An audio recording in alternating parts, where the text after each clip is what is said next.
dakwah di era digital. Apakah kalian mengetahui apa itu dakwah?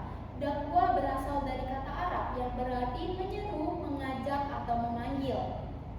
Dakwah sendiri memiliki dua nilai. Yang pertama adalah nilai negatif yang berarti ajakan setan atau para pengikutnya.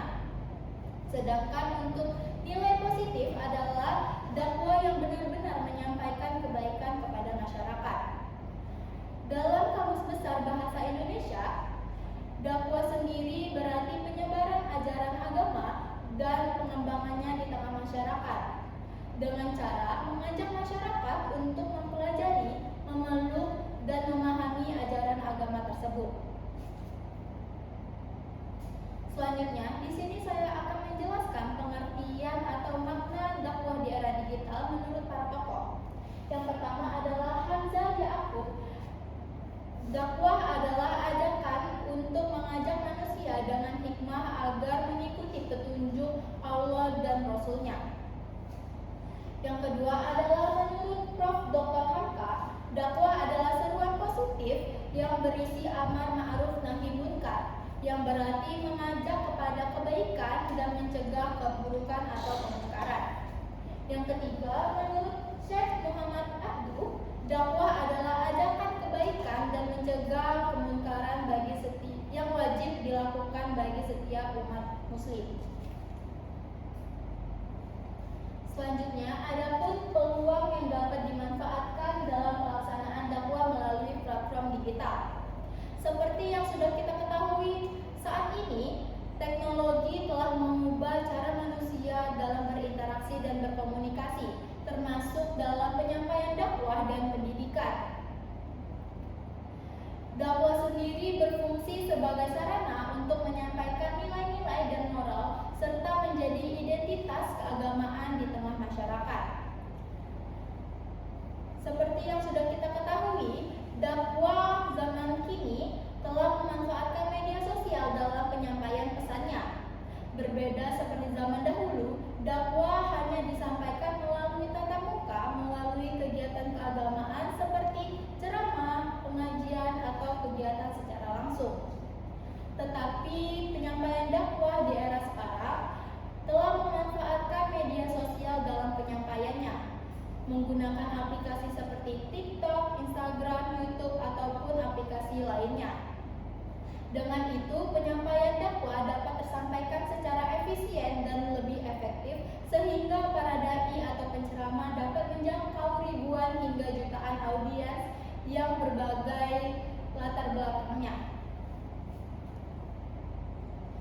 Selanjutnya, selain peluang, ada pun tantangan yang harus kita waspadai dalam penyampaian pesan dakwah di era digital seperti sekarang ini. Yang pertama adalah menghadapi informasi yang tidak akurat, seperti konten yang negatif dan risiko radikalisasi yang menjadi isu serius yang harus kita tanggapi dengan bijaksana. Selanjutnya, banyaknya platform media membuat pesan dakwah terpecah dan kurang konsisten, sehingga pesan dakwah tersebut tidak tersampaikan secara akurat kepada audiens. Selanjutnya, dalam pendidikan Islam, guru perlu memanfaatkan teknologi agar dakwah lebih menarik dan mudah dipahami.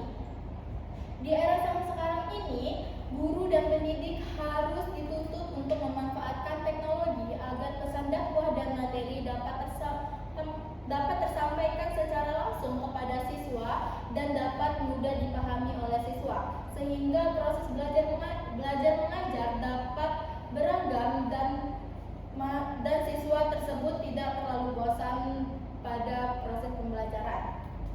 Selanjutnya, teknologi digital memberikan peluang menghadirkan pembelajaran materi yang lebih kaya seperti konten multimedia dan lebih interaktif. Selanjutnya, di sini saya akan menjelaskan strategi yang tepat untuk memaksimalkan peluang dan mengatasi tantangan dakwah di tengah masyarakat digital. Yang pertama adalah menyajikan konten yang sesuai minat dan kebutuhan mereka. Masyarakat digital umumnya memiliki kebutuhan dan minat yang berbeda-beda dalam mencari pemahaman agama. Mereka cenderung mencari konten-konten yang sesuai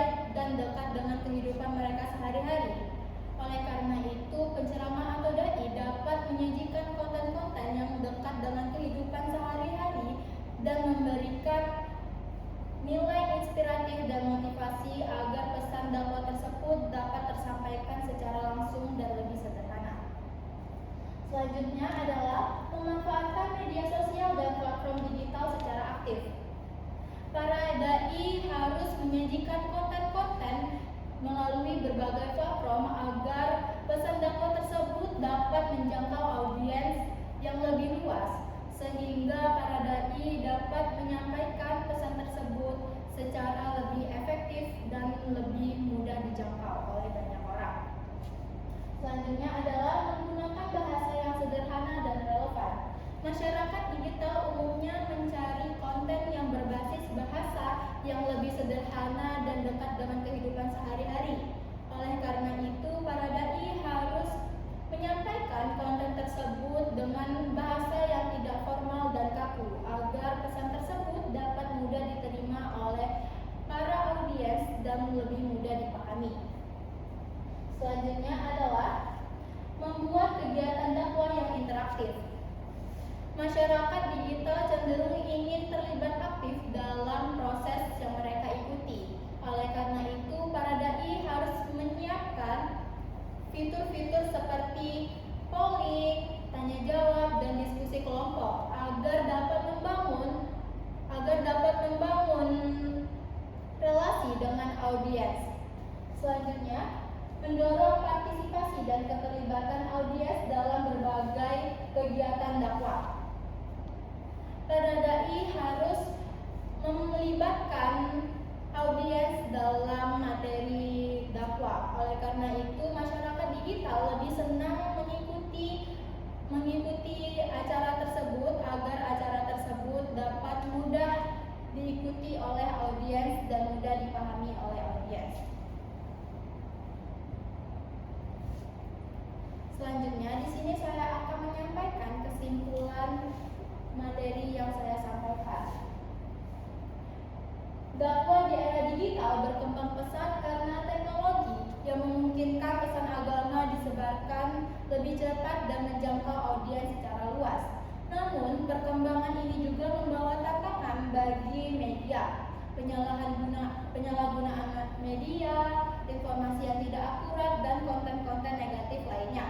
Oleh sebab itu, pendakwah harus menyiapkan strategi yang tepat seperti memahami kebutuhan masyarakat digital, menggunakan bahasa yang sederhana, memanfaatkan media sosial, dan menciptakan interaksi agar dakwah tetap efektif, relevan, dan berdampak positif.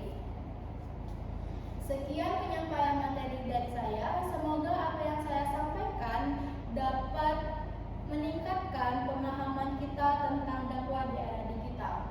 Terima kasih juga